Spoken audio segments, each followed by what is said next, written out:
Assalamualaikum warahmatullahi wabarakatuh. Perkenalkan, nama saya Tri Suci Putri dengan NIM 251407006. Pada video ini, saya akan menjelaskan materi tentang dasar pendidikan Islam berdasarkan buku Ilmu Pendidikan Islam karya Profesor Dr. Haji Ramayulis yang dibahas pada halaman 121 sampai halaman 131.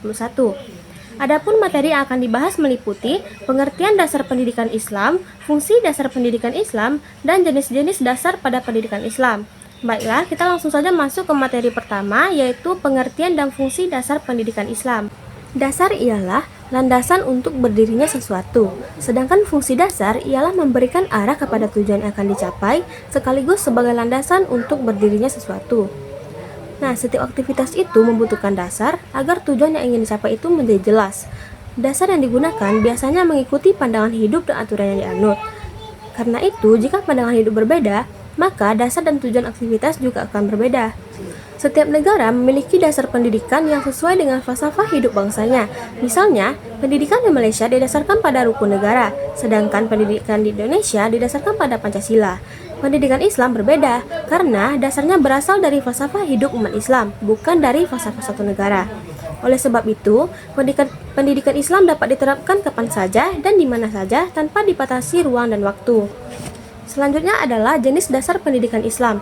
Dasar pendidikan Islam dibagi menjadi 3 kategori. Yang pertama yaitu dasar pokok, yang kedua dasar tambahan, yang ketiga dasar operasional.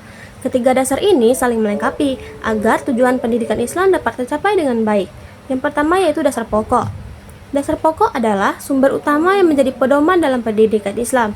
Dasar pokok terdiri dari Al-Quran dan Sunnah, karena keduanya menjadi sumber utama ajaran Islam. Menurut Abdul Wahab Khalaf, Al-Quran ialah kalam Allah yang diturunkan melalui malaikat Jibril kepada hati Rasulullah an Abdullah dengan lafaz bahasa Arab dan makna yang hakiki untuk menjadi hujjah bagi Rasulullah atas kerasulannya dan menjadi pedoman bagi manusia dengan petunjuknya serta beribadah membacanya. Al-Quran menjadi dasar utama pendidikan Islam karena berisi petunjuk yang lengkap mengenai kehidupan manusia, baik itu dalam aspek ibadah, akhlak, sosial, maupun hubungan dengan Allah Subhanahu wa Ta'ala. Pada masa awal perkembangan Islam, Nabi Muhammad SAW menjadikan Al-Quran sebagai dasar pendidikan disertai dengan sunnah beliau sendiri. Kedudukan Al-Quran sebagai sumber pendidikan dijelaskan dalam firman Allah Quran Surat An-Nahl ayat 64 yang artinya, dan kami tidak menurunkan kepadamu Al-Quran ini, melainkan agar kamu dapat menjelaskan kepada mereka perselisihan itu, dan menjadi petunjuk dan rahmat bagi kaum yang beriman. Ayat tersebut menjelaskan bahwa Al-Quran diturunkan sebagai petunjuk dalam menyelesaikan persoalan dan menjadi rahmat bagi orang yang beriman. Allah juga berfirman dalam Quran Surat Shad ayat 29, yang artinya, ini adalah sebuah kitab yang kami turunkan kepadamu penuh dengan berkah, supaya mereka memperhatikan ayat-ayatnya dan supaya mendapatkan pelajaran orang-orang yang punya pikiran. Ayat ini menunjukkan bahwa manusia diperintahkan untuk memahami dan mengambil pelajaran dari isi Al-Quran.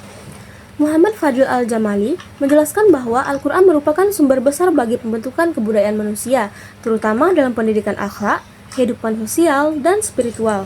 Karena itu, Al-Quran menjadi dasar utama pendidikan Islam dalam membentuk manusia yang beriman, berakhlak, dan memiliki pengetahuan. Dasar pokok yang kedua adalah sunnah. Selain Al-Quran, sunnah juga menjadi dasar pendidikan Islam karena Nabi Muhammad SAW merupakan teladan bagi umat Islam. Allah berfirman dalam Quran Surat Al-Ahzab ayat 21 yang artinya, di dalam diri Rasulullah itu kamu bisa menemukan teladan yang baik. Adapun sunnah ialah perkataan, perbuatan, dan ketetapan Nabi Muhammad SAW yang dijadikan pedoman hidup. Apa yang diajarkan dan dicontohkan Nabi Muhammad kemudian diterapkan oleh para sahabat dan diajarkan kembali kepada generasi berikutnya.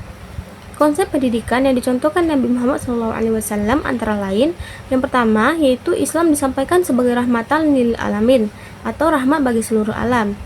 Dasarnya yaitu adalah Quran Surat Al-Anbiya ayat 107. Yang kedua, ajarannya berlaku universal atau untuk seluruh umat manusia. Yang ketiga, apa yang disampaikan merupakan kebenaran mutlak. Yang keempat, kehadiran Nabi sebagai evaluator atas segala aktivitas pendidikan. Dasarnya yaitu Quran Surat Asy-Syu'ara ayat 48. Yang kelima, perilaku Nabi sebagai figur identifikasi atau uswah hasanah bagi umatnya. Terdapat dalam Quran Surat Al-Ahzab ayat 21. Nah, Al-Quran dan Sunnah memiliki kedudukan yang kuat karena dijamin kebenarannya oleh Allah Subhanahu wa Ta'ala. Sebagaimana firman Allah Subhanahu wa Ta'ala dalam Quran surat Al-Baqarah ayat 2 yang artinya, kitab Al-Quran ini tidak ada keraguan padanya, petunjuk bagi mereka yang bertakwa. Rasulullah juga bersabda dalam hadisnya, "Kutinggalkan kepadamu dua perkara, tidaklah kamu akan tersesat selama-lamanya, selama kamu masih berpegang kepada keduanya, yaitu kitabullah dan sunnah Rasulullah." Hadis riwayat Bukhari dan Muslim. Hadis tersebut menjelaskan bahwa umat Islam tidak akan tersesat jika tetap berpegang pada Al-Quran dan Sunnah. Prinsip menjadikan Al-Quran dan Sunnah sebagai dasar pendidikan Islam bukan hanya dipandang sebagai kebenaran dan keyakinan semata. Lebih jauh, kebenaran itu juga sejalan dengan kebenaran yang dapat diterima oleh akal dan bukti sejarah.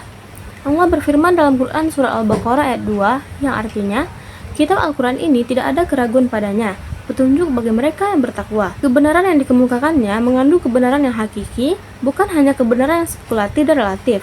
Hal ini sesuai dengan jaminan Allah Subhanahu wa Ta'ala dalam Quran surat Al-Hajr ayat 9 yang artinya, sesungguhnya kami telah menurunkan Al-Quran dan sesungguhnya kami tetap memeliharanya. Berdasarkan dalil-dalil di atas, maka Al-Quran dan Sunnah disebut sebagai dasar pokok. Yang kedua adalah dasar tambahan. Dasar tambahan adalah sumber pendukung dalam pendidikan Islam selain Al-Quran dan Sunnah. Dasar ini digunakan untuk membantu menjawab persoalan yang muncul akibat perkembangan zaman, perubahan masyarakat, serta perbedaan budaya dan kondisi kehidupan. Dasar tambahan terdiri dari perkataan, perbuatan, sikap para sahabat, ijtihad, maslahah mursalah, serta urf. Yang pertama yaitu perkataan, perbuatan, dan sikap para sahabat. Pada masa Khulafaur Rasyidin, sumber pendidikan Islam berkembang. Selain Al-Quran dan Sunnah, perkataan, tindakan, dan sikap para sahabat juga dijadikan pedoman karena mereka adalah orang-orang yang hidup bersama Nabi dan memahami ajaran Islam secara langsung. Allah berfirman dalam Quran surah At-Taubah ayat 100 yang artinya, orang-orang yang terdahulu lagi pertama-tama masuk Islam di antara orang-orang Muhajirin dan Ansor dan orang-orang yang mengikuti mereka dengan baik, Allah ridho kepada mereka dan mereka pun ridho kepada Allah. Dan Allah menjadikan bagi mereka surga-surga yang mengalir sungai-sungai di dalamnya.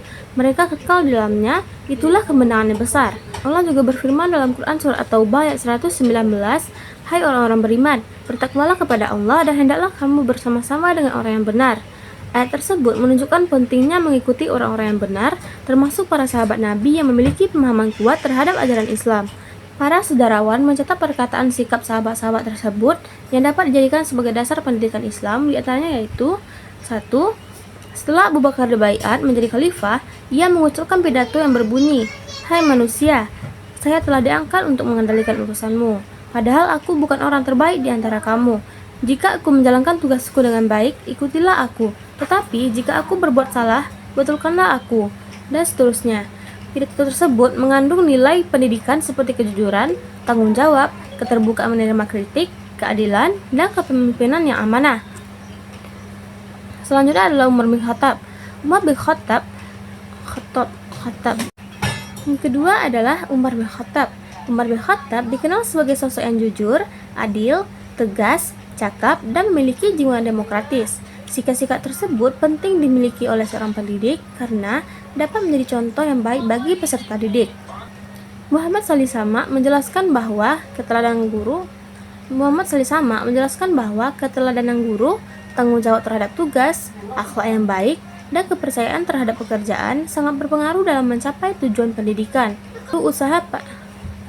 Yang ketiga, usaha para sahabat dalam pendidikan Islam. Nah, peran para sahabat sangat besar dalam perkembangan pendidikan Islam. Di antaranya, yang pertama yaitu Abu Bakar melakukan kodifikasi atau pengumpulan Al-Quran agar tetap terjaga. Yang kedua, Umar bin Khattab mengembangkan strategi penerapan ajaran Islam sesuai kebutuhan masyarakat. Yang ketiga, Utsman bin Affan menyatukan sistem penulisan Al-Quran agar tidak terjadi perbedaan. Yang keempat, Ali bin Abi Thalib mengembangkan konsep-konsep pendidikan Islam. Menurut Fazlur Rahman, para sahabat memiliki karakteristik khusus karena tindakan mereka tidak terlepas dari pengaruh sunnah Nabi. Pemikiran mereka berkembang melalui ijtihad, tetapi tetap berpedoman pada ajaran Islam. Karena itu, perkataan dan tindakan para sahabat dapat dijadikan dasar tambahan dalam pendidikan Islam. Dasar tambahan kedua adalah ijtihad. Ijtihad adalah Usaha menggunakan seluruh kemampuan berpikir dan ilmu untuk menetapkan hukum atau menyelesaikan persoalan yang belum dijelaskan secara rinci dalam Al-Quran dan hadis. Kebutuhan terhadap ijtihad meningkat ketika Islam berkembang ke berbagai wilayah di luar Jazirah Arab. Perbedaan budaya, adat, dan kondisi masyarakat menyebabkan munculnya persoalan baru yang membutuhkan solusi sesuai ajaran Islam. Ulama seperti Imam Abu Hanifah, Imam Malik, dan Al-Auza'i melakukan ijtihad untuk menyelesaikan persoalan yang muncul akibat perkembangan masyarakat. Ijtihad dilakukan melalui beberapa cara, antara lain yang pertama ijma', yaitu kesepakatan para ulama mengenai suatu hukum. Yang kedua qiyas, yaitu menetapkan hukum dengan membandingkan persoalan baru dengan persoalan yang sudah ada. Yang ketiga istihsan, memilih keputusan yang dianggap lebih baik demi kemaslahatan. Yang keempat yaitu maslahah mursalah, yaitu mempertimbangkan manfaat bagi masyarakat umum. Dalam pendidikan Islam, ijtihad sangat penting karena Al-Quran dan hadis umumnya memberikan prinsip-prinsip dasar, sedangkan penerapannya perlu disesuaikan dengan perkembangan zaman. Melalui ijtihad, pendidikan Islam dapat terus berkembang tanpa meninggalkan ajaran dasarnya. Rasulullah SAW bersabda, apabila hakim telah menetapkan hukum, kemudian dia berijtihad, dan ijtihadnya itu benar, maka baginya 2 pahala. Akan tetapi, apabila ia berijtihad dan ternyata ijtihadnya itu salah, maka baginya 1 pahala. Hadis tersebut menunjukkan bahwa usaha sungguh-sungguh dalam mencari kebenaran tetap mendapat penghargaan. Dasar tambahan selanjutnya adalah maslahah mursalah atau kemaslahatan umat. Maslahah mursalah adalah menetapkan aturan atau kebijakan yang tidak disebutkan secara langsung dalam Al-Quran dan Sunnah, tetapi dibuat untuk membawa manfaat dan mencegah kerugian bagi masyarakat. Dalam pendidikan Islam, aturan dan kebijakan diperlukan agar proses pendidikan berjalan dengan baik. Namun, kebijakan tersebut harus memenuhi syarat. Yang pertama, tidak bertentangan dengan Al-Quran dan Sunnah. Yang kedua, membawa manfaat dan menghindari kerugian. Yang ketiga, bertujuan untuk kepentingan masyarakat secara umum. Karena pendidikan berlangsung di tengah masyarakat, maka setiap kebijakan pendidikan perlu mempertimbangkan kemaslahatan agar proses belajar tidak mengalami hambatan. Dasar tambahan selanjutnya adalah urf. Urf adalah kebiasaan atau tradisi yang dilakukan berulang kali oleh masyarakat dan diterima oleh akal sehat. Tradisi dapat dijadikan sebagai dasar pendidikan Islam apabila tidak bertentangan dengan ajaran Islam. Menurut Mas Zuhdi, tradisi yang dijadikan dasar pendidikan harus memenuhi syarat. Yang pertama, tidak bertentangan dengan Al-Quran dan Sunnah. Yang kedua, sesuai dengan akal sehat dan tidak menimbulkan kerusakan atau kemudaratan. Karena itu, adat masyarakat dapat dijadikan sebagai dasar pendidikan selama membawa manfaat dan sesuai dengan tujuan pendidikan Islam. Yang ketiga yaitu dasar operasional pendidikan Islam. Dasar operasional adalah dasar yang digunakan dalam pelaksanaan pendidikan Islam sebagai bentuk penerapan dari dasar ideal. Dasar ini membantu pendidikan agar sesuai dengan kondisi masyarakat dan kebutuhan zaman. Menurut Hasan Langgulung, dasar operasional terdiri dari 6 macam. Yang pertama yaitu dasar historis. Dasar historis adalah dasar yang berasal dari pengalaman masa lalu seperti budaya, aturan, dan praktik pendidikan yang pernah diterapkan. Pendidikan berkembang secara berkelanjutan dan dipengaruhi oleh pengalaman sebelumnya. Karena itu, pengalaman masa lalu dapat dijadikan sebagai pelajaran untuk memperbaiki pendidikan di masa sekarang. Yang kedua, dasar sosial. Dasar sosial berkaitan dengan lingkungan masyarakat tempat pendidikan berlangsung. Pendidikan tidak dapat dipisahkan dari masyarakat karena pendidikan berfungsi mempertahankan, memilih, dan mengembangkan budaya yang ada. Karena itu, pelaksanaan pendidikan selalu dipengaruhi oleh kondisi sosial masyarakat. Yang ketiga, dasar ekonomi. Dasar ekonomi berkaitan dengan sumber daya dan kondisi ekonomi yang mendukung pelaksanaan pendidikan. Kebijakan pendidikan perlu mempertimbangkan kemampuan ekonomi masyarakat agar pendidikan dapat berjalan dengan baik dan tidak menjadi beban. Yang keempat, dasar politik. Dasar politik berkaitan dengan ideologi dan kebijakan yang menjadi arah dalam mencapai tujuan pendidikan.